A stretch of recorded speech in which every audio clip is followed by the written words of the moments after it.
Izin saya menyapa Bapak Ibu semuanya hadirin di acara webinar Sedekah Ramadan Jilid 2 yang insya Allah hari ini materinya akan dibawakan oleh Bu Dr. Neneng Nur Hasanah dari MES Jawa Barat atau Unisba ya. Nanti teman-teman Bapak Ibu semuanya materinya hari ini akan lebih menarik gitu ya karena materinya tentang perempuan dan ekonomi dalam Islam. Wah, saya juga akan nyimak nih ya, karena emang hari ini Bu Dokter akan ditemani oleh saya untuk menjadi moderator di siang hari ini. Sekali lagi terima kasih, Alhamdulillahirabbil alamin, Bapak Ibu semuanya sudah hadir di kegiatan kita hari ini atau siang hari ini, dan juga Bu Dokter Neneng juga sudah hadir. Terima kasih Bu Dokter sudah meluangkan waktu di siang hari ini. Selama 1 jam ke depan kita akan mendengarkan pemaparan dari Bu Dokter. Kemudian Bapak Ibu nanti akan ada sesi tanya jawab dengan Bu Dokter. Kemudian perlu diketahui bahwa webinar kali ini adalah webinar yang ke-13 ya. Webinar yang ke-13 yang mana nanti masih ada 7 webinar lagi yang tentunya materi-materinya akan menarik. Kemudian Bapak Ibu pada saat nanti Bu Doktor menjelaskan pemaparannya, mohon disimak dan tidak ada yang menyalakan mikrofonnya ya, kecuali nanti dibuka sesi diskusi atau langsung secara apa namanya, secara live gitu ya. Nah mungkin ada dari Bu Doktor mungkin diberikan informasi untuk diskusi langsung atau nanti ada sesi tanya jawab. Kemudian Bapak Ibu nanti link absensi akan kita bagikan pada saat setelah sesi tanya jawab gitu ya atau pada saat sesi tanya jawab. Jadi kemarin yang bertanya kapan nih ada linknya gitu ya. Nah, yang penting fokus dulu ke materinya, nanti linknya menyusul gitu ya. Kemudian Bapak Ibu juga saya mengingatkan ya Bapak Ibu hari ini kemarin malam ya terjadi di grup-grup kita di sabotase gitu ya oleh ada penipu-penipu ya yang suka ngirim link-link yang nggak bagus gitu ya atau link APK, sebaiknya saran saya jangan diklik gitu ya atau jangan diikutin karena nanti menyebabkan data Bapak Ibu tertarik atau hilang karena tadi ada laporan juga katanya saldo dananya kesedot. Nah, mengikuti perintah yang diarahkan oleh chat gitu. Nah, padahal kita tidak tahu gitu ya, karena ada masuk ke grup kita, kemudian tanpa disadari mungkin oleh peserta lain mengikuti. Nah, hal-hal yang seperti ini sebaiknya kalau sumbernya tidak jelas, jangan main diklik ya, atau yang share-share foto gitu, undangan, kemudian ada bentuknya dana ataupun link-link apa ya itu ya kalau nggak jelas jangan main diklik ya Bapak Ibu. Saya mengingatkan kembali. Oke, hari ini tadi saya sudah sampaikan bahwa materinya adalah terkait perempuan dan ekonomi dalam Islam. Nah, saya ingin menyapa dulu Bu Neneng, Bu Dokter, apa kabar? Sudah ready Ibu? Alhamdulillah, alhamdulillah. Insya Allah. Insya Allah sudah ready ya. Nanti Ibu bisa langsung share. Nah, kemudian saya mau memperkenalkan secara singkat, Bu Dokter ini merupakan Kaprodi Magister Ekonomi Islam di Unisba ya, kemudian pengurus MES Masyarakat Ekonomi Syariah ya, kalau nggak salah Masyarakat Ekonomi Syariah Jawa Barat. Nah, kemudian Alhamdulillah merupakan sebuah kehormatan bagi kita Breta Institute kehadiran orang-orang yang spesial ya di webinar kali ini, di tahun ini. Dari banyak elemen, praktisi, akademisi, para dosen ya hadir di webinar kita di tahun ini. Dan mudah-mudahan bisa bermanfaat untuk kita semua, ilmu-ilmunya bisa kita terapkan di kegiatan-kegiatan usaha kita ataupun kehidupan kita sehari-hari. Baik, Amin. kita sambut aja langsung Bu Dr. Neneng. Eh, saya persilahkan waktu Zoom-nya. Baik, terima kasih Pak Adi atas waktu dan kesempatannya. Bismillahirrahmanirrahim. Assalamualaikum warahmatullahi wabarakatuh.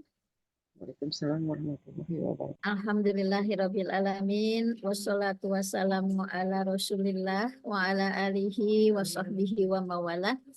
Asyhadu alla ilaha illallah wahdahu la syarikalah wa asyhadu anna Muhammadan abduhu wa rasuluh, amma ba'du. Pertama-tama kami ucapkan terima kasih kepada Pak Adi dan sampai lupa ya. Ini sedekah Ramadan ya, program sedekah Ramadan dari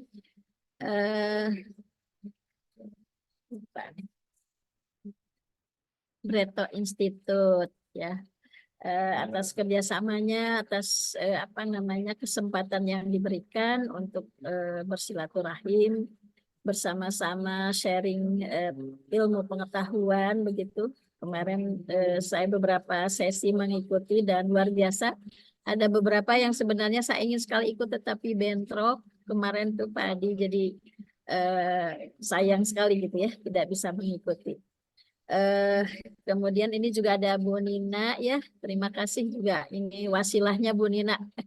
Saya hadir di sini nih Bu Nina, terima kasih. Kemudian juga untuk hadirin semua, terima kasih juga telah hadir ya, atas kesediaan waktunya ya di tengah-tengah ibadah saum ini sambil menanti berbuka. Baik, waktu saya diminta untuk memberikan sharing di sini, yang teringat oleh saya adalah tentang perempuan dan ekonomi ya. Karena kebetulan ketika bicara MES Jawa Barat dengan Bu Nina gitu ya, saya kemudian kebetulan diamanahi di Departemen Pemberdayaan Perempuan ceritanya. Jadi memang alangkah menarik gitu ya kalau bicara soal perempuan dan ekonomi ini. Tentu banyak sekali perkembangan pemikiran mengenai hal ini gitu ya. Sudah sangat luar biasa ya, bahkan pengaruh-pengaruh pemikiran ini juga sangat berdampak luar biasa di dalam kehidupan sehari-hari ya. Terakhir misalnya saya kebetulan membimbing mahasiswa gitu ya. Saya sampai lupa juga istilahnya hari ini tuh sekarang kesadaran anak-anak muda ya, terutama untuk berhemat ya, untuk hidup berhemat,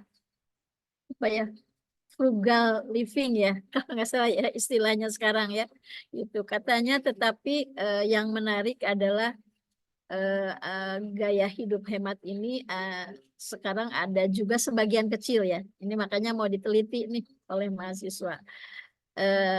Cenderung ada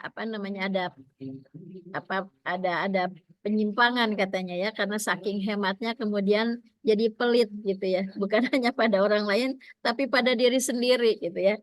Misalnya ingin membeli kendaraan ya, sepeda motor atau ingin handphone gitu ya, kemudian menahan diri untuk tidak memenuhi kebutuhan yang primer ya, seperti makan misalnya dan sebagainya. Ini menarik juga ya. Ini salah satu di antaranya adalah fenomena yang terjadi, walaupun tidak hanya perempuan begitu ya, tetapi perkembangan terakhir mengenai bagaimana soal kehidupan yang dikaitkan dengan ekonomi ini cukup menarik gitu ya. Dan ketika dikaitkan dengan perempuan, tentu saja ini lebih menarik lagi. Sehingga saya ingin mencoba di dalam kesempatan kali ini sharing dengan Bapak Ibu sekalian, Akang Teteh ya, rekan mahasiswa gitu, mengenai bagaimana sih sesungguhnya Islam ya dalam hal ini adalah tentu saja Al-Quran gitu ya, karena kita tahu bahwa sumber ajaran Islam itu sumber pokoknya adalah Al-Quran dan hadis ya, dan sunnah Rasulullah. Nah, jadi saya mencoba menelaah mengenai yang ini. Kalau berbicara soal perempuan dan ekonomi, mungkin kita lihat terlebih dahulu ya, karena nanti kita akan melihat aktivitas perempuan dalam sektor ekonomi atau dalam bidang ekonomi begitu ya, seperti apa. Mungkin walaupun ini sudah menjadi pengetahuan umum begitu ya tentang ekonomi misalnya, tapi kita akan mencoba hal-hal yang sebenarnya kadang kita anggap sederhana, tetapi ini adalah hal yang luar biasa dari sisi Islam.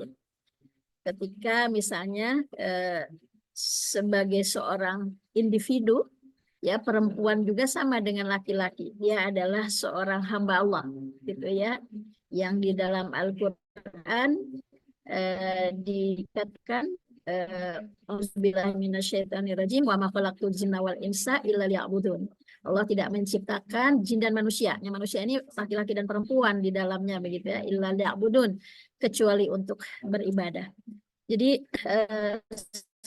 apa namanya perempuan dalam hal ini ya, sama ya kedudukannya dengan laki-laki ya, sebagai seorang individu dia adalah hamba Allah ya, yang di dalam ajaran Islam kedudukan hamba ini luar biasa ya, karena ada hadis misalnya yang menggambarkan hubungan hamba dengan Allah itu diibaratkan dengan beberapa hubungan ya. Ada diibaratkan dengan hubungan pedagang. Jadi seseorang dengan Allah itu hubungannya hitung-hitungan untung rugi gitu ya. Jadi kalau saya ibadah itu berapa apa untungnya ya untuk saya, berapa besar pahalanya gitu. Nah, itu hubungan hamba dengan Allah itu seperti pedagang ya, seperti penjual dan pembeli begitu. Ada juga seperti pegawai ya.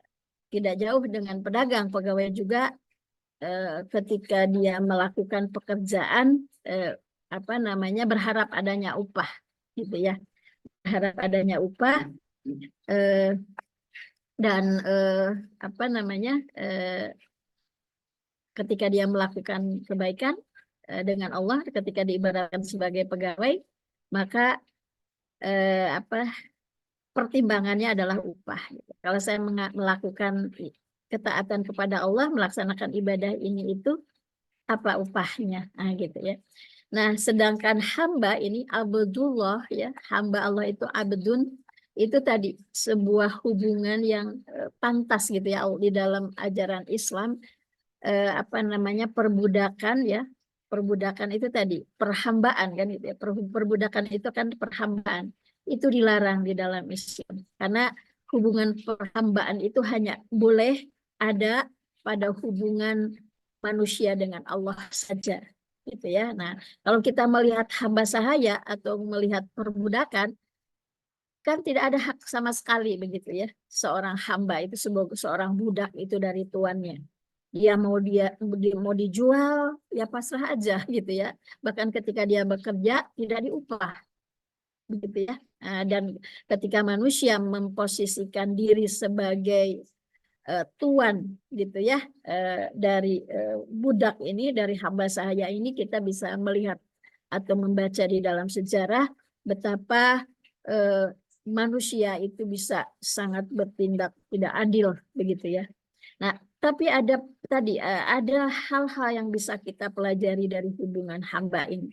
Pertama tadi seorang hamba nih ketika sama termasuk perempuan ya, ketika dia menjadi hamba, maka ada kita mengenal istilah sami'na wa ata'na gitu. Dan itu hanya kepada Allah gitu ya. Jadi kepada manusia nggak ada sami'na wa ata'na gitu ya. Nah, ini mungkin nanti akan berkembang ya ketika perempuan itu juga dia kan makhluk sosial ya yang tidak ada keluarga dia. Mungkin kalau sudah menikah dengan suaminya, ya ketika bermasyarakat juga dia berinteraksi dengan masyarakat. Nah, ketika dia sebagai seorang hamba Allah tadi, maka sami'na wa itu adalah salah satu itu ketika menetapkan sesuatu apa namanya maka bagi seorang hamba tidak ada kata tidak gitu ya. Nah, tadi makanya sami'na wa ata'na. Kenapa?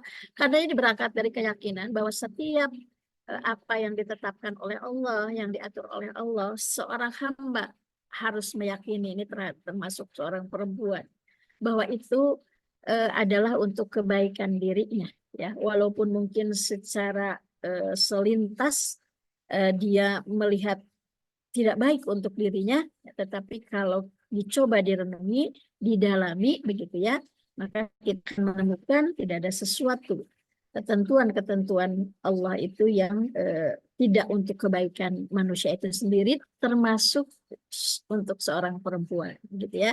Sehingga seorang perempuan sebagai seorang hamba sama halnya dengan seorang laki-laki, bahwa setiap nafasnya, setiap kehidupannya adalah harus dipersembahkan untuk ibadah kepada Allah, ya.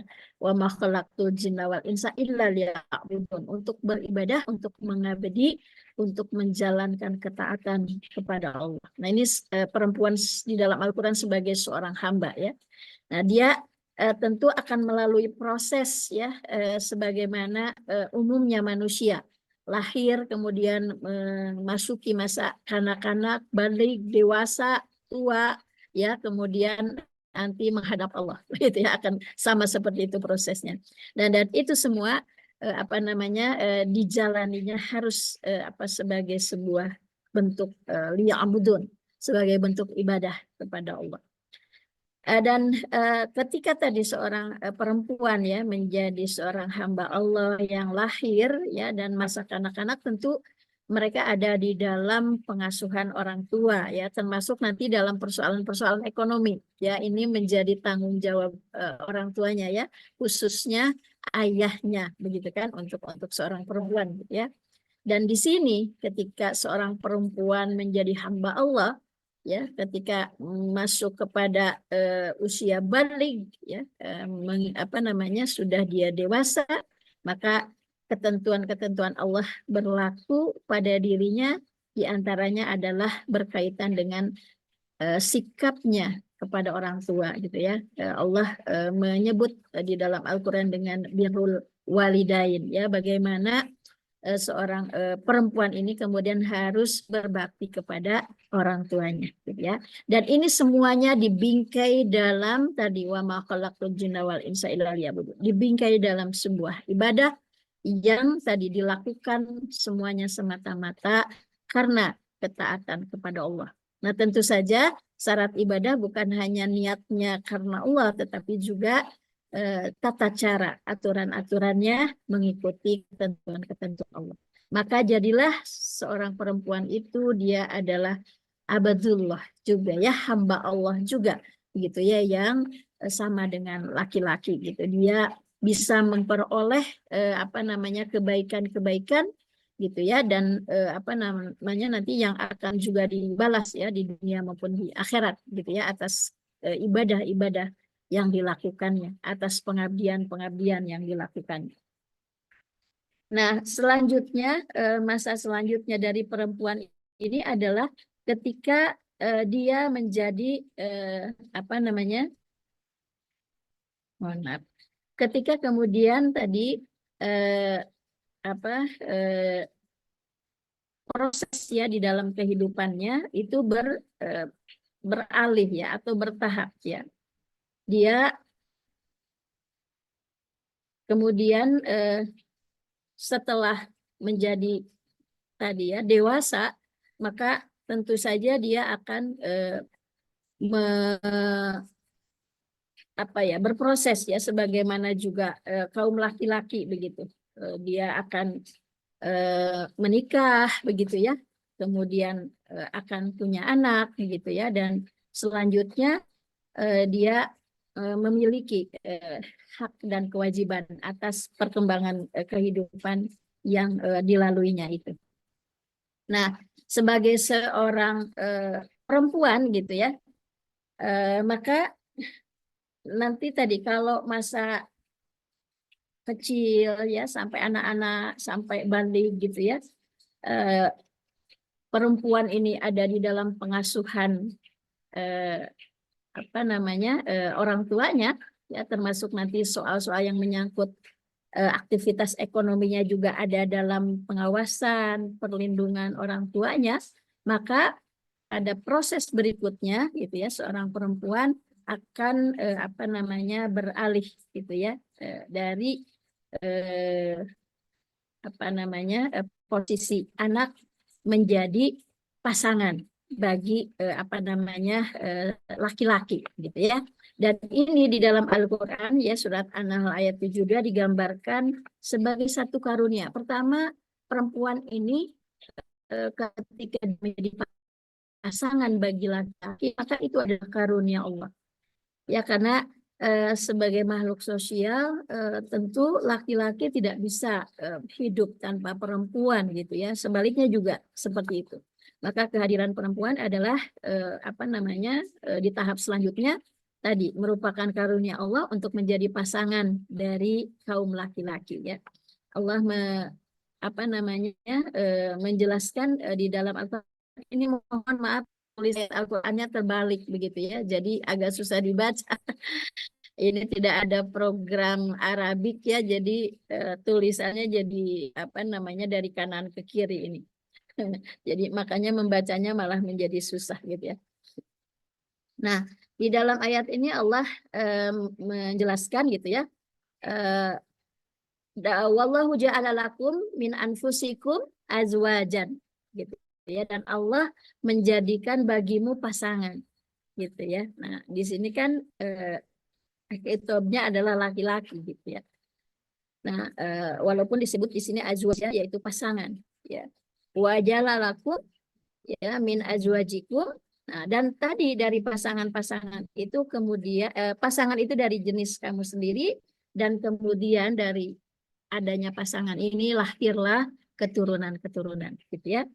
Nah, pada masa tahap kedua inilah begitu ya, nanti kita akan melihat bagaimana kaitannya ya aktivitas perempuan ini dengan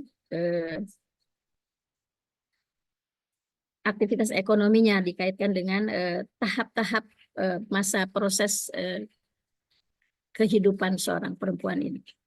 Nah, kita akan melihat gitu ya bahwa dalam tahap selanjutnya ketika seorang perempuan menikah ya, berpasangan, kemudian membina rumah tangga, membangun keluarga, maka dia kemudian menjadi anggota masyarakat ya. Sebenarnya ketika bersama orang tua, bersama suami pun dia menjadi anggota masyarakat begitu ya. Sehingga dalam pergaulannya itu ya, dalam interaksinya, dalam muamalahnya dengan yang lain, ya tentu saja ada berbagai aktivitas ya yang dilakukan oleh manusia. Nah, jadi di dalam Al-Quran sendiri katakan bahwa memang tadi perempuan sebagaimana halnya laki-laki ya, dia akan mengalami proses kehidupan yang sama gitu ya. Dia lahir dari keluarga ya, pada masa kecil berada dalam tanggung jawab orang tua. Kemudian ketika menikah menjadi tanggung jawab suami gitu ya, tetapi tetap ya dia juga adalah anggota masyarakat yang ada ya di dalam di dalam aturannya, di dalam aturan muamalahnya itu ketentuan-ketentuan Allah. Nah, di antaranya misalnya ketika dia menjadi bagian dari masyarakat ini, juga kita melihat bahwa perempuan, Allah juga memberikan perempuan kedudukan yang sama dengan laki-laki ya. Di dalam ayat ini dikatakan wal mu'minuna wal mu'minat ya, laki-laki yang beriman dan perempuan yang beriman itu ba'duhum awliya'u ba'din ya. Nah, ini ada kerjasama gitu satu sama lain itu merupakan bagian gitu ya, yang tidak bisa masing-masing ya, bagian dari masing-masing, sehingga mereka harus menjadi penolong satu sama lainnya. Dan di antara apa yang menjadi tugas perempuan ya di dalam ayat ini sama dengan laki-laki, yaitu ya'muruna bil ma'ruf ya wa yanhauna 'anil munkar ya, mengajak, senantiasa mengajak kepada kebaikan dan mencegah apabila melihat ada kemunkaran ya. Nah, wa yuqimunas shalah, kemudian mendirikan sholat, menunaikan zakat ya, dan ini tetap tadi taat kepada Allah dan Rasulnya. Nah, ulaika, mereka inilah di dalam ayat ini disebut orang-orang yang diberikan rahmat oleh Allah. Nah, ayat ini menjelaskan tadi kedudukan yang sama ya antara laki-laki dan perempuan ya, dan tadi tugas yang sama, amar ma'ruf nahi munkar. Dalam ibadah juga sama, ada kewajiban mendirikan sholat dan menunaikan zakat. Ya, kita tahu zakat kan berkaitan dengan harta, begitu ya. Jadi ada aktivitas ekonomi di situ, begitu ya. Nah, nah untuk selanjutnya kita akan melihat bahwa tadi di dalam Al-Quran kita akan menemukan ya ternyata ada 3 apa namanya kelompok perempuan begitu yang digambarkan di dalam Al-Quran ya. Pertama, perempuan-perempuan yang disebut ya dalam kisah-kisah masa lalu ya, perempuan di masa lalu di dalam Al-Quran itu adalah tadi yang disebutkan itu apa namanya perempuan-perempuan yang belum menikah ya, misalnya 2 orang perempuan yang bertemu dengan Nabi Musa ya, kemudian tentang Siti Maryam begitu ya. Nah, ini adalah apa namanya sosok-sosok perempuan yang digambarkan di dalam Al-Qur'an. Jadi mereka adalah orang-orang apa namanya yang belum nikah begitu ya. Kemudian yang kedua adalah perempuan yang sudah menikah, dan ini lebih banyak di apa namanya dikisahkan, disebutkan gitu ya di dalam Al-Qur'an. Ada menceritakan tentang Hawa ya, Al-Qur'an bertutur tentang Hawa ya, tentang Syarah istrinya Nabi Ibrahim, tentang Siti Hajar juga istrinya apa namanya Ibrahim sekaligus ibunya Nabi Ismail ya. Kemudian ada Julaiha ya, istrinya apa namanya Al-Aziz ya, yang pada saat apa namanya salah satu dalam perjalanan kehidupan Nabi Yusuf ini ya, hadir dalam perjalanan kehidupan Nabi Yusuf ini ya, Julaiha ini. Kemudian ada istrinya Imran ya, yang di apa namanya diabadikan keluarga tersebut di dalam surat Ali Imran. Kemudian istrinya Zakaria, Aisyah, Zainab, Hafsah, Khawlah ya, yang apa namanya ini digambarkan di dalam Al-Qur'an sebagai wanita-wanita yang sudah menikah, dan banyak, ternyata lebih banyak begitu ya yang dituturkan dalam Al-Qur'an itu. Jadi tadi ada masa perempuan itu tadi ya sebelum menikah tadi ya, kemudian masa menikah gitu ya, dan yang terakhir adalah perempuan nanti sebagai ibu. Ya, ada Hawa, Sarah, ya Siti Hajar, ya apa namanya istrinya Imran, istrinya Zakaria, ibu Dinda Nabi Musa, misalnya bagaimana ketika menghanyutkan Nabi Musa ke sungai untuk menyelamatkannya dari apa namanya Fir'aun. Nah, tadi dari apa namanya tutur ya, penuturan Al-Qur'an tentang perempuan-perempuan ini tadi bagaimana mereka pada saat sebelum menikah, sesudah menikah, dan apa namanya ketika kemudian sudah menikah begitu.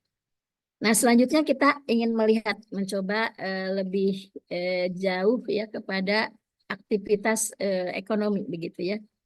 Mungkin sebelumnya kita akan coba lihat, atau Bapak Ibu sebenarnya mungkin sudah apa namanya sangat familiar ya dengan ekonomi ya. Apa sih sebenarnya ekonomi ya? Intinya ekonomi itu sebenarnya kalau dalam apa istilah-istilah yang berkembang ya di dalam kehidupan kita sekarang, ekonomi itu kan ilmu yang mempelajari tentang perilaku manusia dalam menciptakan dan memenuhi kebutuhan hidupnya. Ya, jadi ekonomi ini kan aktivitas kita sehari-hari di dalam memenuhi kebutuhan hidup ya. Hanya kemudian ketika apa namanya ini menjadi apa ketika ini apa namanya menjadi perhatian dalam sebuah organisasi begitu ya, maka tentu manajemennya akan lebih luas ya gitu ya. Keluarga juga adalah sebuah organisasi ya. Kemudian nanti ada organisasi yang lebih besar misalnya yang disebut negara, sehingga dalam sebuah negara ekonomi ini kemudian menjadi sebuah sistem gitu yang digunakan. Tetapi yang paling sederhana dan kita jalani sehari-hari ya, ekonomi adalah tadi aktivitas ya, perilaku kita dalam memenuhi apa yang menjadi kebutuhan hidup kita sehari-hari. Nah, terkait dengan perempuan ya, aktivitas ekonomi ini juga tadi apa namanya kita bisa lihat dari step-step kehidupannya tadi ya. Pada saat dia sebagai seorang apa namanya anak ya yang lahir gitu ya, tadi sudah dijelaskan bahwa apa yang menjadi kebutuhan hidupnya ya, untuk memenuhi kebutuhan hidupnya itu adalah menjadi tanggung jawab orang tua ya. Dan dalam hal ini ayah, bahkan lebih spesifik di dalam Al-Qur'an surat An-Nisa ayat 34 disebutkan sebagai apa namanya pemberi nafkah ya. Ar-rijalu qawwamuna 'alan nisa. Laki-laki itu adalah pelindung ya, pemimpin atas perempuan. Bima fadlallahu, karena memang Allah sudah memberikan fadl ya, keutamaan ya untuk laki-laki sebagai pelindung. Wa bima anfaqu, ya, dan Allah telah menetapkan untuk laki-laki ini untuk memberikan apa nafkah begitu ya.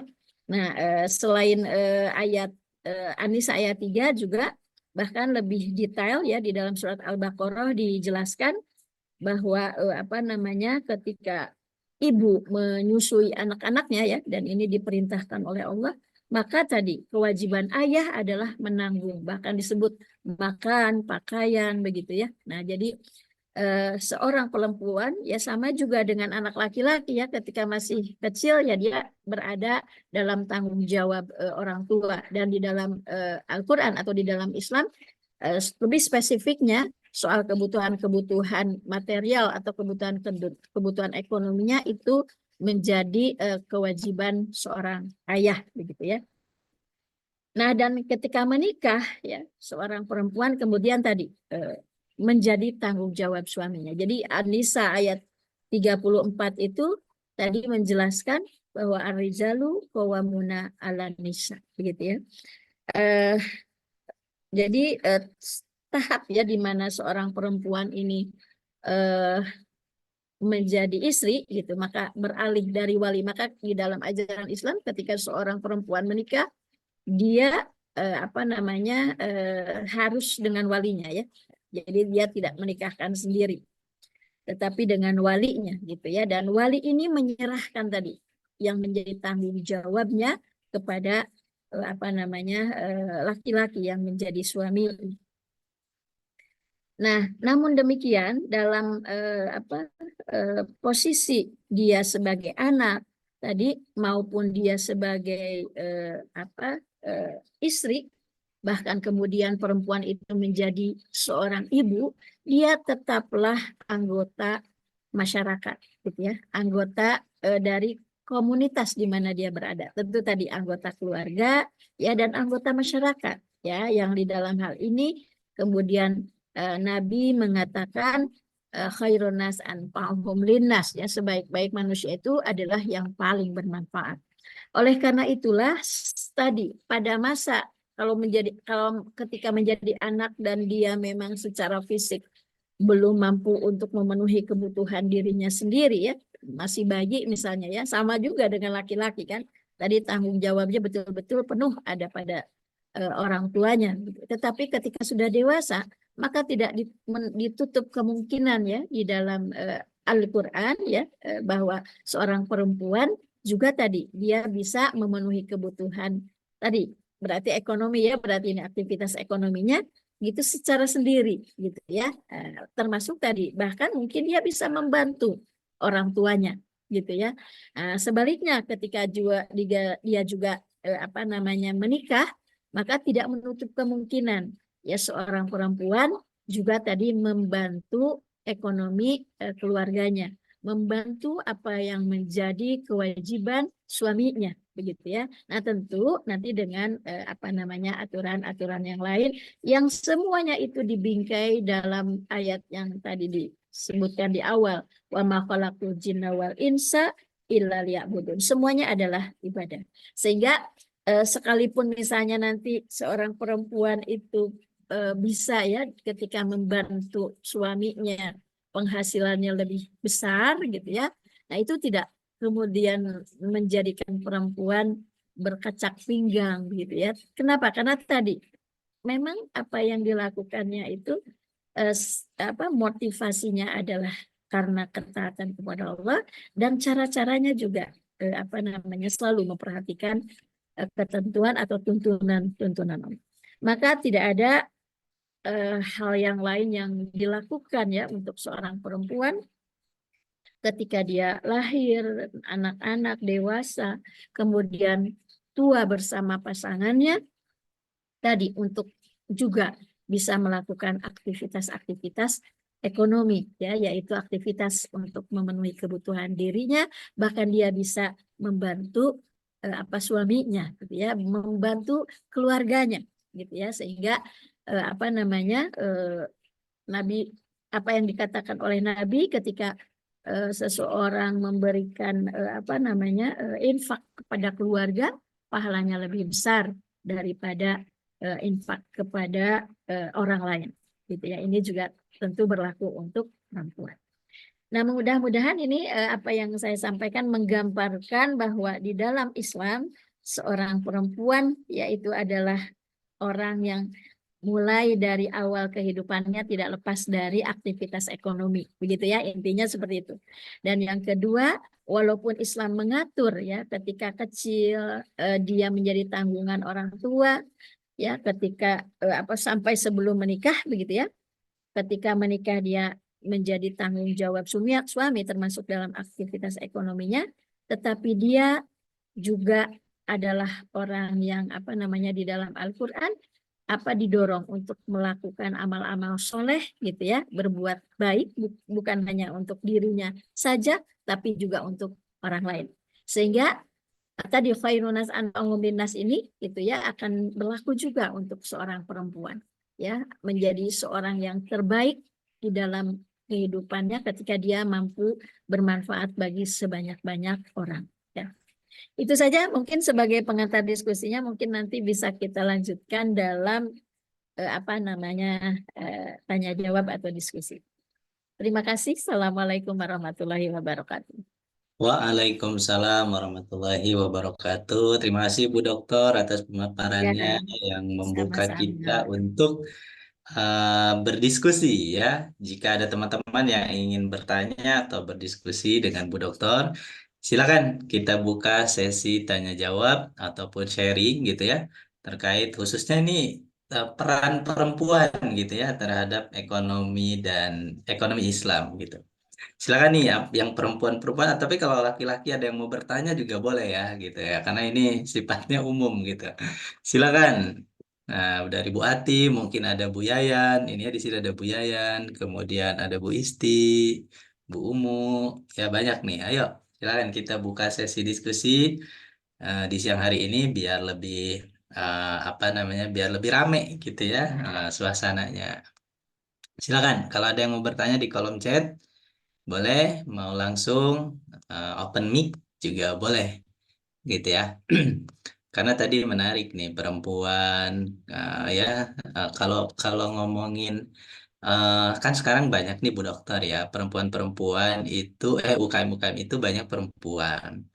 Nah kemudian hampir lah ya hampir-hampir dari 65 juta UKM di Indonesia yang saya temukan pendampingan di seluruh Indonesia gitu ya, saya udah ke daerah-daerah yang ada di Indonesia, setiap kali pelatihan kemudian setiap kali mentoring itu banyak UKM. Nah UKM-nya banyaknya adalah kaum perempuan. Nah kaum perempuannya udah gitu yang udah emak-emak gitu ya. Nah ini kalau konteksnya dalam ekonomi, pandangan ekonomi Islam gini kan, mereka ini kan pasti banyak meninggalkan kewajiban-kewajiban yang sifatnya kewanitaan ya, keperempuan dalam keluarga gitu. Kayak misalkan sering ikut pelatihan, kemudian sering ikut adanya kegiatan-kegiatan bazar gitu ya. Nah, ini gimana nih pandangan dalam Islam gitu ya terhadap perempuan ini yang aktif kegiatan ekonominya gitu. Ya, memang betul ini ya salah satu tantangan kaum perempuan ketika dia awalnya membantu ekonomi keluarga, tapi kemudian tadi seringkali juga banyak ya di dalam kehidupan nyata itu berubah ya, bukan membantu tetapi menjadi bahkan ada istilah sekarang tuh ada guyonan ya, perempuan sekarang itu bukan tulang rusuk katanya ya, tapi jadi tulang runcing. Gitu ya. Jadi eh, ya kita jawaban terhadap permasalahan tadi, ada hal yang bisa digeneralisir ya. Tadi yang digeneralisir itu maksudnya adalah bahwa tetap gitu ya, ada beberapa peran-peran yang khusus dari perempuan yang tidak bisa berbagi dengan pasangannya ya, ketika dia misalnya tadi melakukan aktivitas ekonomi yang bertambah begitu ya. Nah, apa misalnya peran yang tidak bisa digantikan ketika dia hamil? Ya, nggak bisa kan, sok bapak aja yang hamil gitu ya. Nah, apa nggak bisa kan gitu ya. Sehingga tentu saja pada saat hamil itu ada kondisi-kondisi harus khusus ya yang harus diperhatikan gitu ya, bukan hanya fisik tetapi juga psikis ya, karena kan kalau terlalu capek, terlalu banyak beban pikiran juga itu ternyata akan mengganggu bukan hanya kesehatan si ibu tetapi juga anak yang ada dalam kandungannya gitu ya. Nah ini berarti kemampuan seorang perempuan ini untuk mengatur waktu, menjaga kesehatan dirinya menjadi penting, dan tentu saja di sini peran pasangan sangat menentukan gitu ya, bagaimana pasangan ini selalu tadi mengingatkan gitu ya, karena peran ini tidak bisa gitu papa gantikan, kalau bisa mensukat kadikeun heula nggak bisa begitu ya Pak Adi ya gitu ya. Jadi sama tuh ya, misalnya tiap hari harus keluar kota gitu kan ya, pulang, nah itu juga. Nah termasuk nanti mungkin kalau perjalanan juga kenapa di dalam Islam harus ditemani disertai oleh mahram ya, tadi bukan hanya untuk keselamatan jiwa, keselamatan fisik begitu ya. Nah, tetapi juga tadi di situ kita melihat sebagai sebuah ketaatan saja, memang perempuan perlu perlindungan begitu ya. Ini hal-hal yang umumnya begitu ya, hal-hal yang sifatnya umum gitu ya. Nah, yang kedua menyusui, mungkin itu juga tidak bisa digantikan gitu ya, peran menyusui tidak bisa digantikan ya Pak Dia. Nah, sehingga walaupun mohon maaf ya, sekarang saya melihat perkembangannya juga beda dengan zaman waktu saya masih muda yang hamil melahirkan ya. Sekarang anak-anak sekarang itu saya kaget juga gitu ya. Jadi dulu pernah ada teman itu, kita ada rapat di Lembang. Itu ternyata dia panggil Gojek ngirim ini pumping. Jadi di sana kan sekarang sudah ada alat pumping yang lebih cepat ya, yang lebih juga optimal menginikan ASI gitu. Kemudian digojekan, dikirim. Ah, itu mau ngirim apa? Ngirim ASI katanya, Bu, ke rumah. Subhanallah gitu ya. Jadi di satu sisi ada betul ya, peran menyusui ini kan tidak bisa digantikan, tapi ternyata oleh teknologi ternyata bisa gitu ya. Walaupun nah mungkin ya tadi ASI-nya sendiri bisa dipamping di mana saja ketika ibu bekerja, kemudian dikirimkan ke rumah ya, di mana anak sedang ditunggui oleh neneknya atau oleh babysitternya gitu. Dan tetapi ilmu kesehatan kan tetap juga ya menyatakan ketika mohon maaf disusui langsung, bertatap mata langsung antara ibu dengan si bayi ya, bersentuhan langsung antara bayi dengan ibu, maka ada hal-hal yang positif yang tidak bisa digantikan tadi ya. Jadi walaupun ASI-nya, jadi bukan hanya sekedar memenuhi ASI-nya gitu ya, tadi seperti tadi. Tapi tadi ada juga proses menyusuinya yang di situ berdampak pada positif yang tadi tidak bisa digantikan sekalipun oleh teknologi tadi. Bisa saya pumping di sini dikirim ke sana, pokoknya jadi tetap dia ASI gitu kan, eksklusif 6 bulan misalnya, tetap karena tadi saya tidak mengganggu aktivitas saya kemanapun ASI bisa saya kirim gitu ya. Kemudian bisa di stok gitu, simpan di freezer gitu ya. Nah, tetapi tadi tetap ada yang, jadi ada tetap hal-hal yang tidak bisa gitu ya diganti. Nah, ini seorang ibu menjadi tantangan yang besar begitu ya, untuk tetap memperhatikan peran-peran yang lebih besarnya tadi. Nah, Termasuk misalnya tadi apa namanya dari aspek psikologisnya juga gitu ya, soal apa namanya kemudian efek-efek kedekatan itu gitu. Jadi bukan hanya pemenuhan, ini kan sudah aktivitas ekonomi ini juga ya, pemenuhan kebutuhan si bayi yang dipenuhi oleh seorang ibu begitu ya. Nah, jadi dukungan pasangan gitu ya tadi, tapi tetap tadi ada beberapa yang secara apa namanya umum ya, secara standar itu tidak bisa digantikan ini peran ibu ini oleh siapapun gitu ya. Tadi melahirkan ya, hamil, melahirkan, menyusui begitu ya. Makanya ketika misalnya ada hadis Nabi yang menjelaskan, kata Nabi apa eh, tajawad, apa, nikahilah alwalud al wadud ya, perempuan-perempuan yang subur ya, dan wadud itu penyayang. Nah, gitu ya. Ini juga salah satu yang mungkin tidak bisa dipaksakan ya, karakter penyayang seorang perempuan dengan sayangnya seorang ayah begitu ya. Ini tetap akan berbeda. Yang nanti melahirkan apa namanya sikap lembut, sabar begitu ya. Nah, dan akan beda tentu saja kepada anak sendiri dengan kepada yang lain. Jadi kalau terlalu menyerahkan kepada orang lain ya, tapi masih tetap dijaga misalnya. Nah, ini juga harus tadi ini sesuatu yang tidak mudah untuk perempuan gitu ya. Walaupun tadi banyak sekarang ini berbagai bahkan tadi teknologi yang memudahkan untuk itu, tapi tadi tetap seorang perempuan harus menjaga apa namanya kedudukan dia sebagai seorang ibu di situ misalnya ya, tadi yang saya contohkan.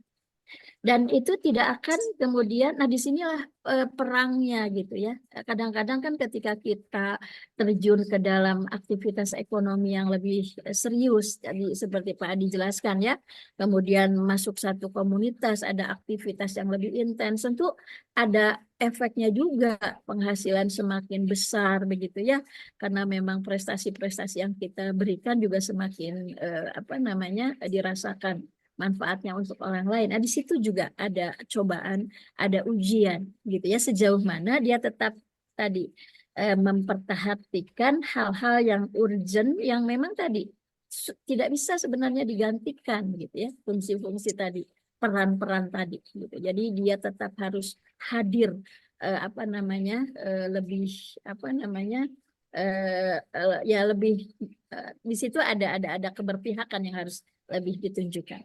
Dan tidak usah khawatir sebenarnya mah gitu ya dengan tadi, aduh nanti aku jadi, padahal ini sudah di depan mata tuh kan apa namanya keuntungannya, berarti disitulah ininya apa ujiannya gitu ya. Kalau kita mau mencoba berbicara panjang ke depan gitu ya, nah apa namanya kan manusia itu hidup terus tadi berputar ya, berproses ya, lahir, bayi, anak-anak, dewa apa namanya remaja, dewasa, tua. Nah, kemudian ketika di masa tua ya.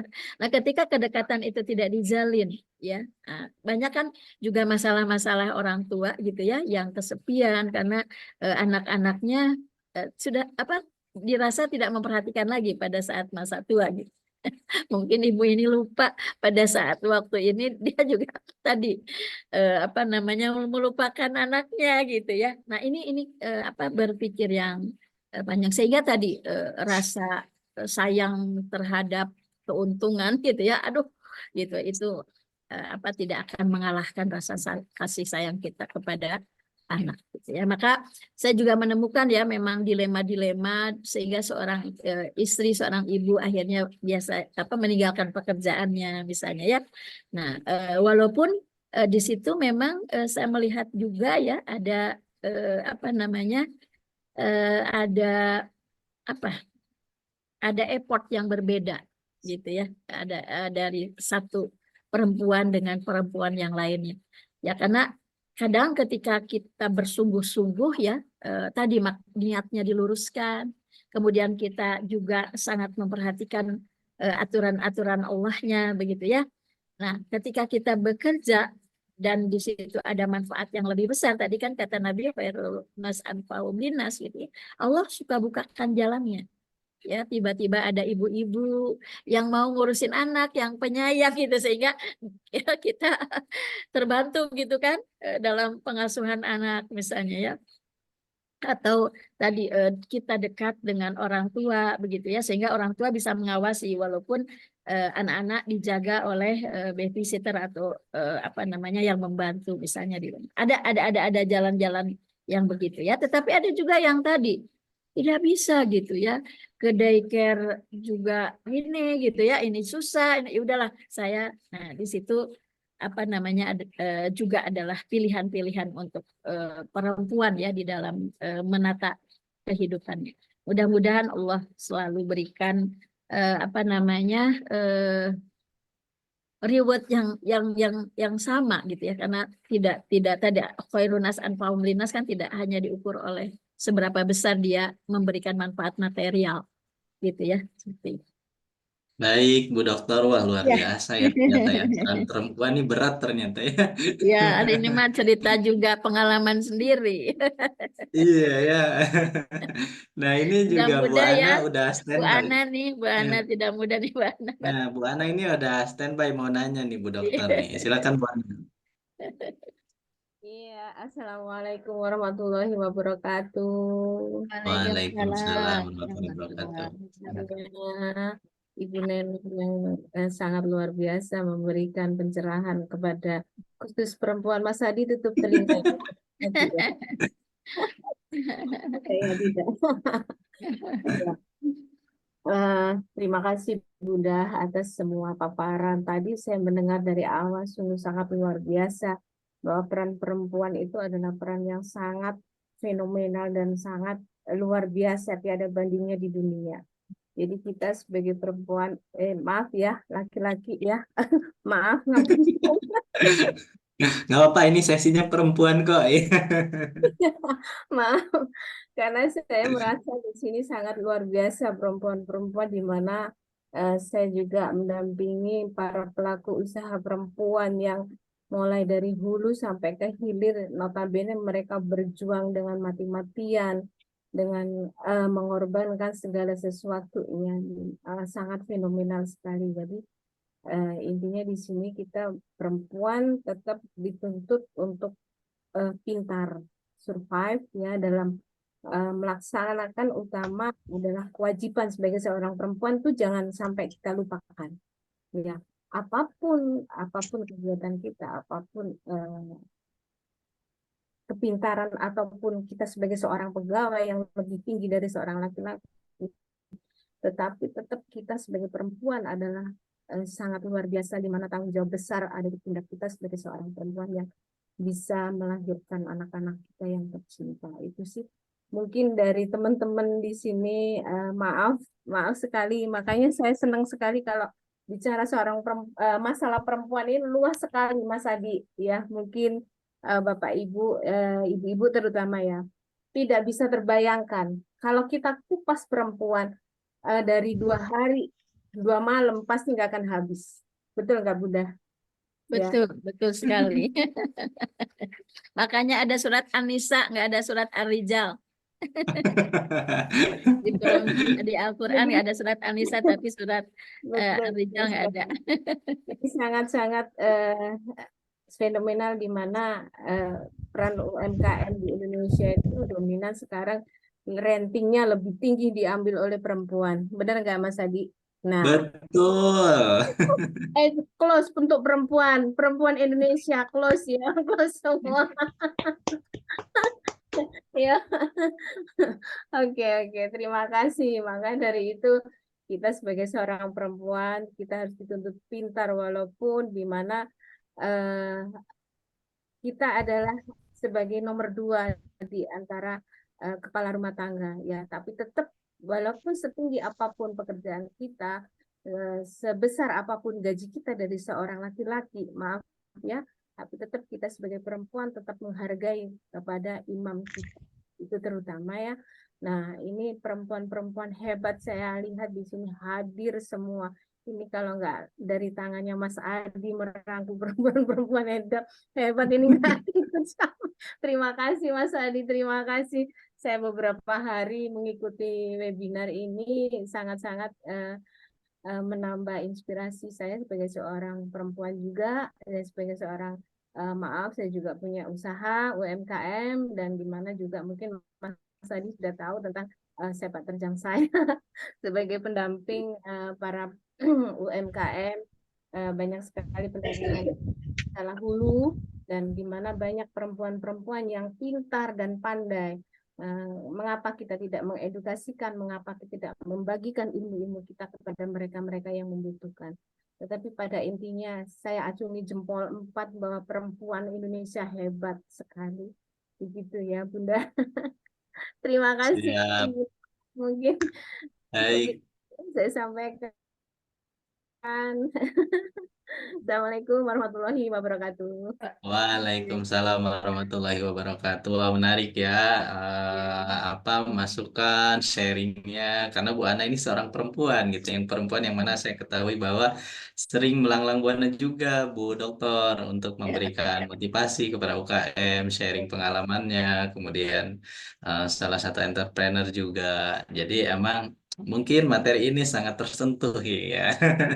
Terima kasih banyak Bu Ana. Jadi perempuannya keluar nih Bu Dor. Iya. Nah, baik, di sini ada pertanyaan nih Bu Dokter. Nih dari Bu Umu Atiah. Punten, kalau melihat perkembangan zaman, sekarang ini perempuan sangat besar perannya dalam hal ekonomi. Ya, kemudian bahkan cenderung jadi penentu. Nah, sering dalam pekerjaan-pekerjaan lebih memilih karyawan perempuan jadi pesaing kesempatan bagi kaum laki-laki. Nah, bagaimana pendapat Bu Dokter tentang kondisi seperti ini? Emang betul ya, sekarang banyak ya perekrutan karyawan itu lebih diutamakan perempuan gitu dibanding laki-laki. Apakah trust laki-laki sudah hilang gitu ya? Nah, ini gimana pendapat Bu Dokter? Ya, memang ya, kalau misalnya saya mengutip apa penemuannya teman-teman dari psikologi ya, bahwa 80% kesuksesan seseorang itu ditentukan oleh kecerdasan emosi. Jadi 20% saja di kontribusi dari kecerdasan intelijensi. Nah, kalau saya melihat, memang kan kalau kita mau ngambil 2 saja ya, kalau dari sisi ajaran Islam itu kan 2 saja indikasi kecerdasan emosi, yaitu sabar dan pandai bersyukur, gitu ya. Nah, itu ketika sebenarnya kan bukan hanya laki-laki dan perempuan. Jadi kalau banyak perempuan berarti tadi yang banyak lebih sabar, lebih bersyukur adalah perempuan barangkali gitu. Jadi ketika misalnya, mohon maaf, di pekerjaan tadi kan pertanyaannya, kenapa banyak perempuan? Karena perempuan ketika misalnya menghadapi bos yang jutek, ya, teman karyawan yang juga tidak menyenangkan, tidak memberi nyaman, dia mampu bertahan gitu. Tapi ketika misalnya kan ada banyak yang keluar masuk ya di dunia pekerjaan juga, karena ada kendala sedikit, gitu ya, nggak inilah udahlah nanti cari lagi, pekerjaan kan banyak gitu, emangnya di situ aja. Nah, tapi kalau perempuan gitu ya, kekuatannya untuk bertahan, kemampuannya beradaptasi, yang tadi adalah sumbernya dari kesabaran gitu, ketekunan gitu ya. Nah, maka ya tadi tentu akan lebih banyak bertahan gitu ya di industri atau di Nah, sementara tadi kalau yang tidak sabaran itu gerasa sukses sudah gitu. Nah, jadi sebenarnya tadi ada juga mungkin ya dasar-dasar kalau dari, nah ini saya kurang tahu juga kalau dari sisi medis, dari psikologinya memang. Tapi kalau saya pernah menyimak pendapatnya Bu Aisyah Dahlan misalnya, ya memang kan laki-laki dan perempuan berbeda ya secara fisik. Nah, dan di situ adalah ada keunggulan perempuan tadi yang lebih penyabar, multitasking, kan dia seorang perempuan kan bisa mengerjakan banyak pekerjaan dalam satu waktu gitu. Tidak hanya baca koran aja gitu ya, tapi bisa nyuci sambil ngegoreng tahu kan gitu ya, bisa sambil juga memperhatikan anak gitu ya. Nah, ini kan tidak ada pada. Nah, ini barangkali sementara sekarang kan industri atau dunia pekerjaan kan tadi memerlukan kesabaran, ketekunan gitu ya. Dan itu lahir atau relate ya dengan rasa syukur sebenarnya. Kalau kalau saya melihat ya mencoba melihat dari sisi apa namanya ajaran Islam seperti itu gitu. Jadi sudah tadi apa namanya dua karakter ini, dua sifat ini gitu ya, sabar dan syukur ini kan sudah ada hal yang luar biasa gitu.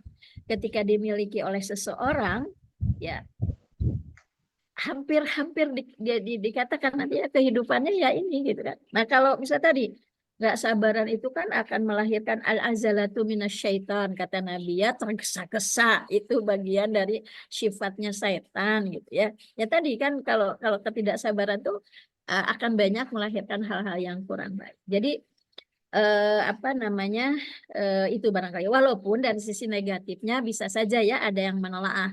Jadi kalau di industri itu tuh karena perempuan kan nggak banyak protes. Jadi mungkin perusahaan itu lebih apa ngambil tadi ya perempuan gitu kan tadi nerimo aja teh gitu tadi ya.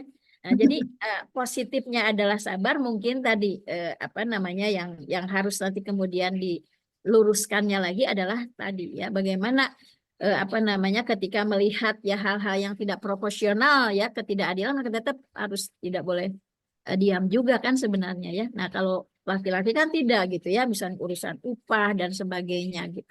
Nah, itu ya apa namanya di antara penyebabnya. Nah, dari Islam sendiri ya sebenarnya tadi apa dua sifat itu kan harus ada.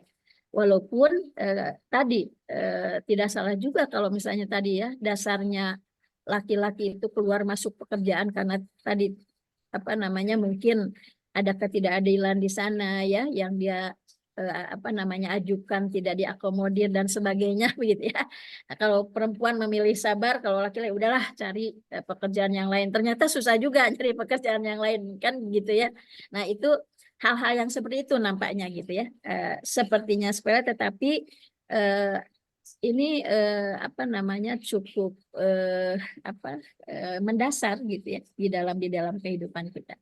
Nah, yang idealnya seperti apa ya tadi yang sabar dan syukur itu kan adalah bagian dari ajaran agama kita gitu. Walaupun tidak berarti juga diam kalau melihat tadi kan ada amar ma'ruf nahi munkar tadi ya yang disampaikan salah satu dan tidak dibedakan laki-laki dan perempuan pun punya kewajiban untuk tadi selalu menyampaikan hal-hal yang baik. Tadi Bu Ana, kalau kita punya ilmu, punya apa untuk dibagi ya kepada yang lain ya sehingga orang lain mengikuti, nah itu apa namanya kan hal yang baik gitu ya. Nah, termasuk juga tadi mencegah ketika ada hal-hal yang tidak adil atau ada hal-hal yang kita lihat itu seharusnya di apa namanya di apa ya dikritisi begitu ya. Jadi tetap gitu perempuan juga harus seperti itu.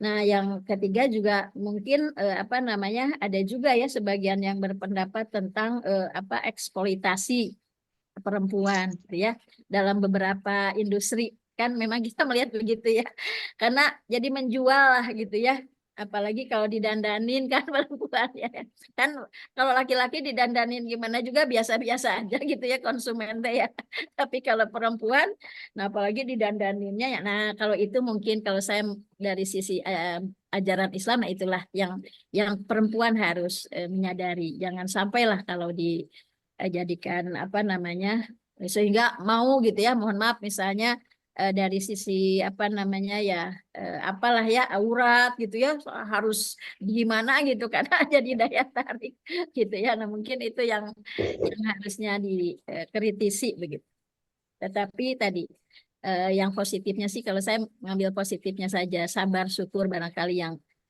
lebih ada pada perempuan gitu ya yang tadi laki-laki eh, apa namanya dengan karakternya juga gitu ya dengan apa fitrahnya juga gitu ya ada hal-hal yang memang di situ plus minusnya ya makanya laki-laki dengan perempuan itu berpasangan.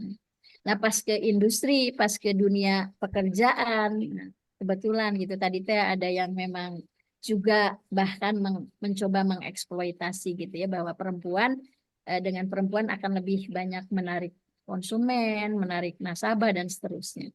Seperti itu. Baik, terima kasih Bu Dokter. Iya ya, emang ada sifat sabar itu adanya di perempuan. Jadi mungkin orang lebih memilih perempuan karena itu ya, sabar, terus disuruh dimarahin, nggak pernah marah gitu ya. Jadi mereka seneng gitu tuh bisnis owner milih karyawan-karyawan perempuan. Dan satu Itu lagi tadi tadi, yang kata Bu Ana mungkin menarik Pak Adi ya. Jadi apa tuh? kata Bu Ana makanya perempuan itu harus apa namanya berpengetahuan ya. Terus Benar, meningkatkan ilmu. Karena dengan ilmu dia akan tadi tetap gitu ya. Dia ketika dia diam itu adalah sabar, bukan apa nerimo aja gitu ya. Jadi kan Ilmu sabar juga berubah. harus dengan ilmu. Beda betul. sabar dengan ketergantungan dan sabar dengan ilmu itu berbeda. Maka tadi seorang perempuan saya setuju dengan Bu Ana harus terus Harus pintar ya. mencari ilmu, mengupgrade dirinya gitu untuk Ya, Iya, saya. benar-benar. harus Karena perempuan ya. juga banyak lebih berperan untuk pertumbuhan anak juga ya. Kalau kita pintar, anak juga pintar tuh ya. Kalau perempuannya. Nah, iya benar. Sip. Semangat. Oke nih satu lagi nih Bu Dokter nih. Ekonomi Islam memberikan ragam solusi masalah ekonomi yaitu dengan meminta bantuan negara lain dengan melakukan pertukaran, menghilangkan riba, zakat dan kewajiban bekerja. Bagaimana cara ekonomi Islam menyelesaikan masalah ekonomi? Ekonomi Islam menyelesaikan masalah ekonomi. Bagaimana ini?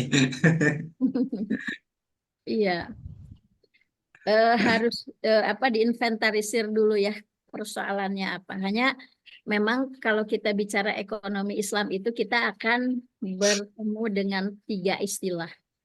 Pertama, sistem ekonomi. Ketika kita bicara ekonomi Islam sebagai sebuah sistem, maka tidak akan terpisah dari ajaran akidah, ajaran keimanan. Ya, nah kan kalau kita belajar ekonomi yang konvensional selama ini tuh nggak ada hubungannya atau ekonomi dengan Allah gitu ya. Toswe Allah di masjid pada saat ibadah lah.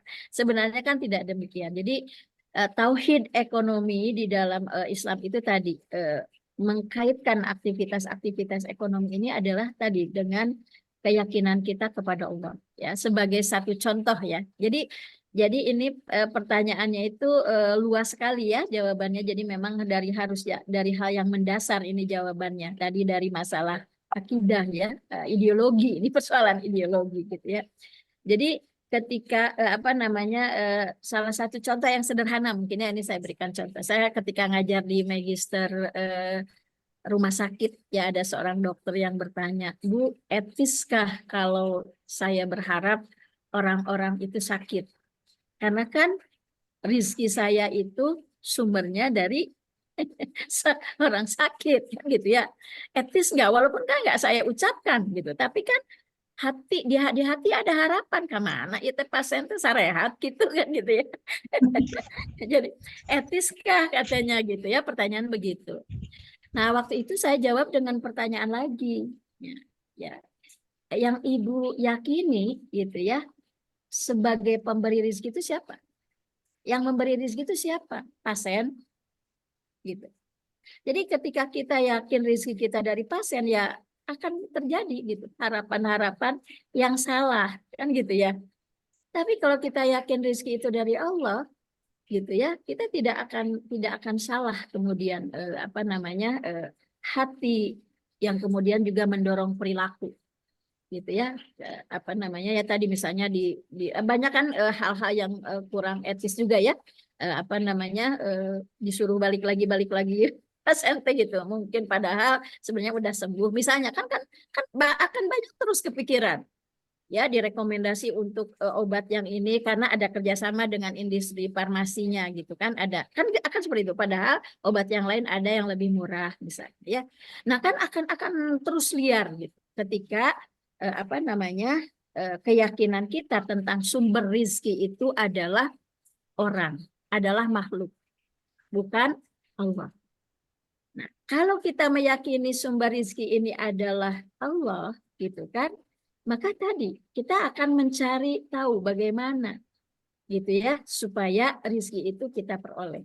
Nah, dan kita akan temukan di dalam ayat Al-Quran mayyataqillah gitu kan di dalam Al-Quran begitu. Barang siapa yang bertakwa kepada Allah yaj'alhu makhrajan. Allah akan beri jalan keluar. Jadi ketika misalnya orang sehat terus, kalau kita yakin rizki dari Allah, seorang dokter pasti tetap akan dapat rizki. Gitu. Dari mana? Tadi kata Allah, wa yarzuqu min haitsu la yahtasibu, dan Allah akan memberikan rizki dari arah yang tidak diduga. Nah, ini kan persoalan keyakinan. Ini persoalan keimanan. Ya, jadi pertanyaan tadi yang besar, gimana sih nyelesain masalah ekonomi? Jawabannya adalah dimulai dari hal yang paling mendasar tentang keyakinan kita terhadap sang pemberi urusan, termasuk urusan ekonomi. Siapa? Gitu. Nah, ketika kita meyakini Allah, insya Allah akan dimudahkan, karena itu sudah janji Allah dan la yukhliful mi'ad. Janji Allah tidak akan menyalahi. Begitu. Nah, ini nanti perlu berapa SKS kayaknya ya jawabannya, tetapi mungkin mudah-mudahan jawaban tadi gitu ya akan mendorong lah kita untuk terus belajar tentang ekonomi Islam ini. Mudah-mudahan gitu ya. Karena tadi banyak hal juga yang memang selama ini tadi ya tadi seperti tadi pertanyaan sederhana atau peristiwa sederhana. Ya, bahkan saya ada tetangga itu yang cerita gitu. Dia katakan begini, ya Bu, ada ya namanya, nggak apa-apa ya, saya sebutkan, ini namanya Dokter Agus, dia itu luar biasa tokcer Bu, pokoknya ampuh kalau berobat ke dia itu langsung sembuh. Bahkan ada si Anu, dia nyebut tetangga saya itu baru daftar udah sembuh. Baru daftar katanya di administrasinya sudah sembuh, cina gitu ya, saking tokcernya. Nah, itu kan persoalan-persoalan yang kadang-kadang sudah jadi mendarah daging ya dalam kehidupan kita. Itu soal keyakinan. Emang yang menyembuhkan ke dokter. Gitu ya. Nah, jadi saya jadi ingat tadi kisah Nabi Ibrahim ya. Jadi Nabi Ibrahim itu pernah suatu saat sakit, kemudian berdoa kepada Allah, kemudian Allah turunkan wahyu untuk mencarikan dedaunan ya, dan Nabi Ibrahim taat mengikuti ya apa yang diperintahkan Allah, makan dedaunan itu sembuh gitu ya. Nah, di kemudian hari Nabi Ibrahim sakit yang sama ya, karena sudah gitu ya, udah. Jadi Nabi Ibrahim langsung ngambil step yang kedua, cari dedaunan itu lagi gitu, diminum ya, tapi nggak sembuh. Nah, baru setelah itu Nabi Ibrahim berdoa kepada Allah, kenapa cenada dulu mas saya kan sembuh pakai itu, tapi kan kata Allah karena Nabi Ibrahim nabi ya, jadi langsung diingatkan waktu peristiwa pertama ya, kau sakit wahai Ibrahim, keyakinanmu dalam hati akulah yang maha penyembuh, maka kau berdoa kepada aku. Tapi di peristiwa yang kedua keyakinannya berubah, yang menyembuhkan si daun itu gitu ya. Maka yang pertama kali dicari adalah daun itu. Baru setelah kenapa ya? Karena tadi daun itu adalah syariat saja. Ya, yang mengizinkan sembuh dan tidak sembuhnya kan Allah. Nah, ini soal tauhid. Dalam ekonomi juga sama seperti itu. Dan tidak mudah memang gitu ya. Karena seringkali kita juga diuji gitu ya. Ketika Allah mengatakan wa yuqridullahu qardan hasanan yudha'ifahu lahu. Ketika engkau memberikan pinjaman yang baik kepada Allah, Allah akan lipat gandakan. Ya, kadang-kadang kita sudah kasih pinjaman padahal kita pas-pasan, mana ya nggak ada diganti sama Allah, apalagi berlipat-lipat. Nah, kadang-kadang memang diuji. Kata Allah, am hasibtum an tadkhulul jannah. Gitu, Allah akan uji. Jadi memang tidak mudah. Tapi jawaban yang tadi memang untuk masalah besar tadi ya, pertanyaannya masalah ekonomi. Nah, itu kan nanti kita harus urai itu satu-satu. Tetapi intinya adalah yang awal yang harus kita lakukan adalah memperbaiki tauhid kita dalam aktivitas ekonomi. Salah satunya adalah tadi bahwa sumber rezeki adalah Allah.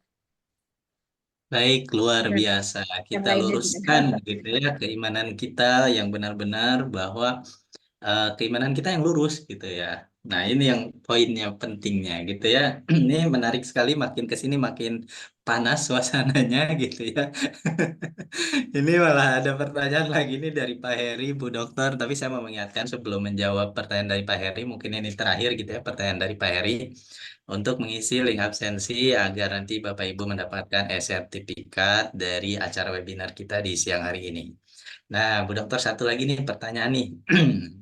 Eh, Bu, bersyukur saya punya istri. Bu Dokter, bagaimana dengan yang sudah lanjut hidup, masih sendirian dan tidak menikah? Nah, ini gimana nih Bu Dokter?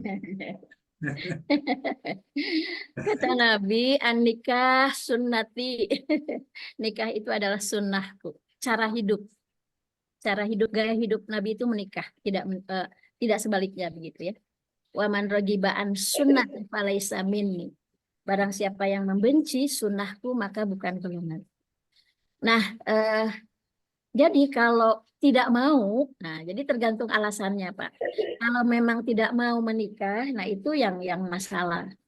Karena Islam tadi menganjurkan pernikahan. Gitu. Bahkan Nabi menyebut di lain hadis nikah itu, orang yang menikah itu berarti melaksanakan setengah dari ibadah. Sudah menjalankan setengah dari ibadahnya.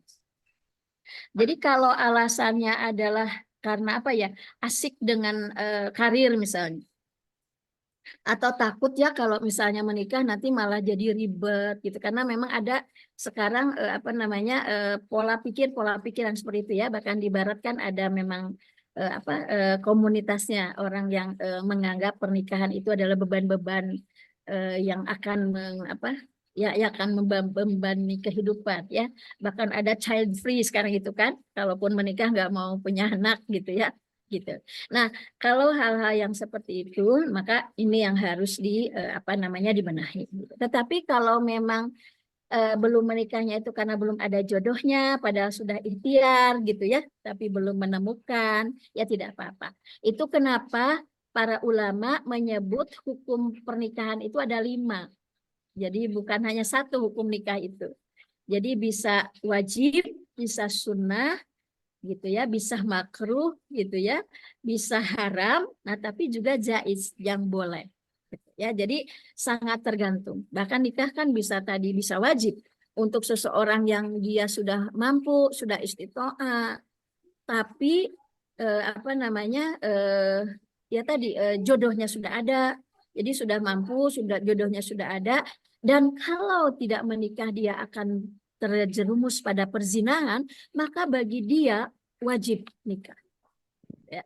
Tapi kalau bagi orang yang tadi sudah mampu, ya ada jodohnya, tapi masih ada ini ya, ini itulah gitu ya, sehingga belum prung aja gitu ya ke KUA gitu ya. Tapi dia bisa menahan diri tidak melakukan perzinahan, maka tadi nikah bagi dia itu sunnah. Artinya apa? Nikah lebih baik gitu ya, jangan ditunda-tunda gitu ya.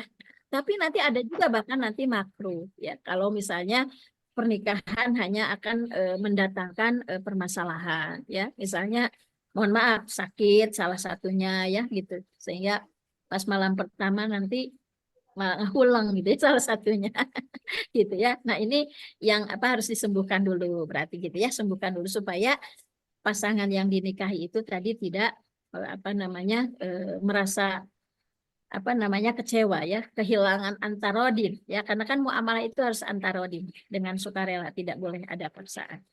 Jadi sangat tergantung. Kalau yang palaisamin nih kata Nabi tadi itu yang kata Nabi bukan golonganku, itu tadi yang sudah mampu tapi memang dia gaya hidupnya aja nggak mau nikah ribet-ribet sudah aja, apalagi mohon maaf ya kalau terus toh mendingan juga jajan aja di luar gitu ya misalnya. Nah apalagi kalau yang begitu, nah tapi kalau memang ada reasoning yang bisa bisa difahami begitu ya, maka bisa jatuhnya nanti ke sunnah gitu ya, ke makruh, mungkin tidak ke haram gitu, tidak menikahnya teh.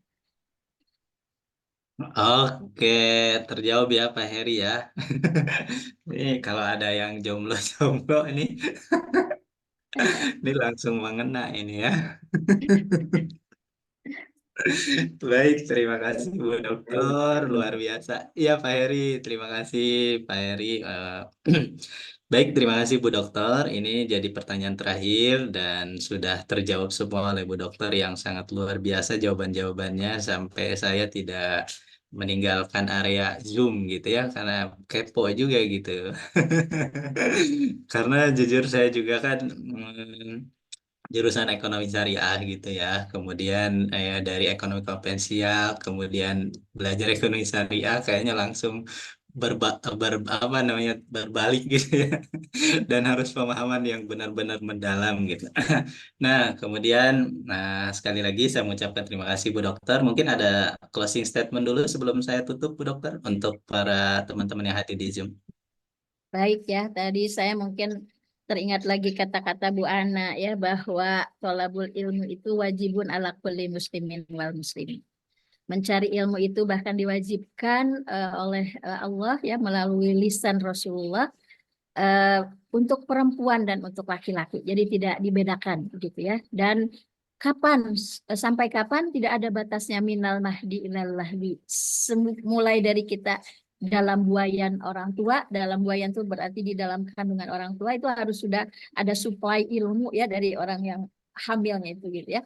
Ilalah di sampai kita dimasukkan ke liang lahat baru kita berhenti mencari ilmu ya, dan ilmu itu ya yang akan mengangkat kita. Allah menjanjikan kita tadi diangkat beberapa derajat gitu ya, sehingga kita bisa melihat apa namanya hal-hal yang bisa bermanfaat dan mendatangkan keberkahan untuk bukan hanya kita tetapi juga orang lain. Mudah-mudahan kita termasuk orang seperti itu begitu. Amin. Baik, terima kasih para hadirin peserta yang ada di webinar siang hari ini. Sekali lagi saya mengucapkan terima kasih banyak atas kehadiran dari Bapak Ibu semuanya di siang hari ini. Mudah-mudahan apa yang disampaikan oleh Bu Dr. Neneng bisa diterima, ilmunya dimanfaatkan ya, diamalkan gitu ya. Karena al ilmu bila amalin kasajari bila samarin, ilmu yang tanpa diamalkan bagaikan pohon yang tidak berbuah. Mohon maaf apabila ada salah-salah kata selama perjumpaan di siang hari ini. Saya akan tutup dan saya sekali lagi mengingatkan untuk mengisi absensi dan akan nanti terbit sertifikatnya. Terima kasih. Wabillahi taufiq wal hidayah. Wassalamualaikum warahmatullahi wabarakatuh. Waalaikumsalam warahmatullahi wabarakatuh. Terima kasih semuanya. Terima kasih, Nenek.